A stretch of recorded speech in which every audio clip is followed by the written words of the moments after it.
Баршаңызға қайырлы күн достар, сіздермен Аружан. Бүгін осындай дәмді болып шығатын, әрі тез дайындалатын печеньенің жасалу жолымен бөлісетін боламын. Мені жоғалтып алмас үшін арнаға тіркеліп қоюды ұмытпаңыздар. Печеньені дайындау үшін бізге ұн, қант ұнтағы, сары май, жұмыртқаның ақуызы, қант және де ванилин қажет болады. Табамызға бөлме температурасында еріп тұрған сары майымызды, тұзды, ванилинді және де қант ұнтағын салып, барлығы бірдей болғанша миксердің көмегімен араластырып аламыз. Печеньенің құрамына кіретін барлық ингредиенттерді бөлме температурасында жылытып алыңыздар.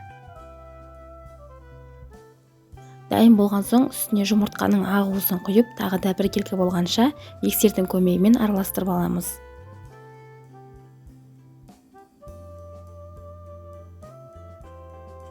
Дайын болған массамыздың үстіне ұнымызды салып, қамыр жасайтын боламыз. Ұнды бірден салып қоймаңыздар.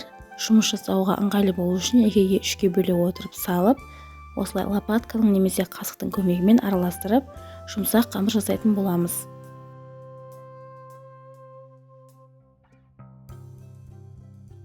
Нәтижесінде бізде осындай қою қамыр пайда болады. Қатты етіп қоймаңыздар. Енді осы қамырымызды формасын шығарып, табамызға орнататын боламыз.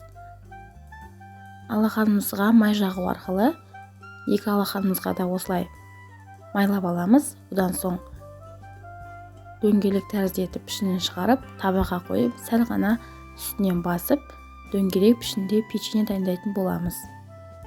Қызып тұрған 120 градустағы пешімізге 15 минут қапсырып аламыз.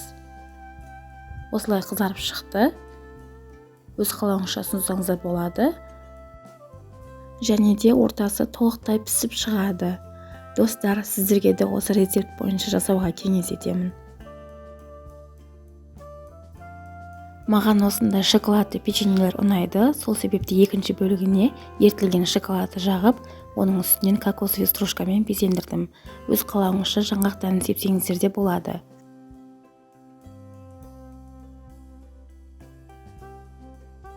Міне достар, менің тәтті печеньелерім дайын болды.